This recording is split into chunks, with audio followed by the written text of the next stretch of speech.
Practice does not make perfect, it makes permanent. So in the realm of self-talk and self-esteem, if we have negative self-talk, then we're going to create this permanent self-image or self-esteem of the negative variety, which is bad.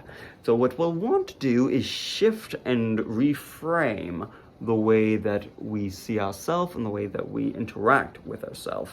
And a lot of the time, this negative self-talk and negative self-image has been established from our childhood. Perhaps we had a parent who yelled at us when we were just trying to be creative or draw on the wall. Or perhaps our siblings said that we don't care what you think, so now you don't want to talk about your thoughts and ideas. Or perhaps you were just in school and people said that you were not athletic or that you were dumb or that you were weird, and you created this self-story that says, well, I'm not intelligent, I lack talent, I'm not good enough, and now you're living into that reality.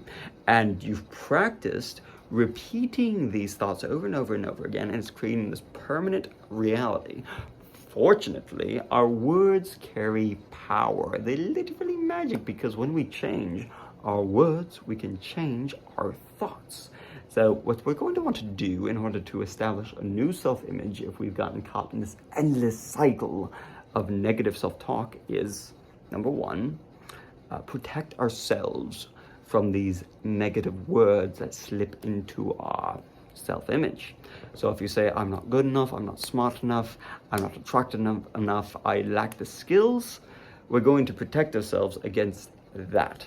That's why Don Miguel Ruiz says the first agreement as be impeccable with your word, because our words are power. So when we do that, we're just going to either write it down, have somebody call you out when you have this negative self-talk. We're like, oh, I'm not good enough. Hey, I believe you are good enough, and you are good enough. And the only reason you're saying you're not is because you have this established expectation of what you should be. And as we know, expectations are the first steps towards disappointment. So reframe it, write down how it may not be true, and then move forward. Because habits, again, practice does not make perfect, it makes permanent. So we're changing the narrative, right? So number two, what you can do is write down all of the positive things that you do have as your character qualities.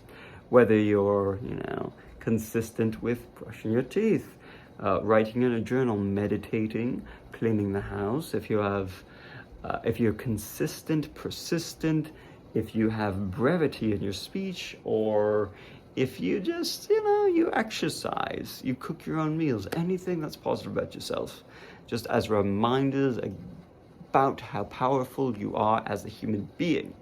Because these reminders can help create a habit of just positive self-talk. So, another option. And for number three, just stop comparing yourself to others, because the race and journey of life is long, but in the end, it is only with ourselves. So when you see people on TikTok or Facebook or Twitter having their perfect lives, living it at their best, just remember that what you're observing is but a fraction of their life. You're missing the constant struggle, the hustle, the heartbreak, the tears, the unfortunate events. We're only seeing like the 5 to 10% best parts of their life, and we're comparing the entirety of our lives to that, which is unrealistic. So you are good enough, you are brilliant, and just constantly remind yourself that you can do it. Because, you are human. You are a miracle. Just every breath you take is another miracle of existence. So, recognize this, give yourself the benefit of the doubt, and try to change the narratives that you have established in your life, because they are but fabrications from our history. So, yeah, thanks for tuning in. Doodles.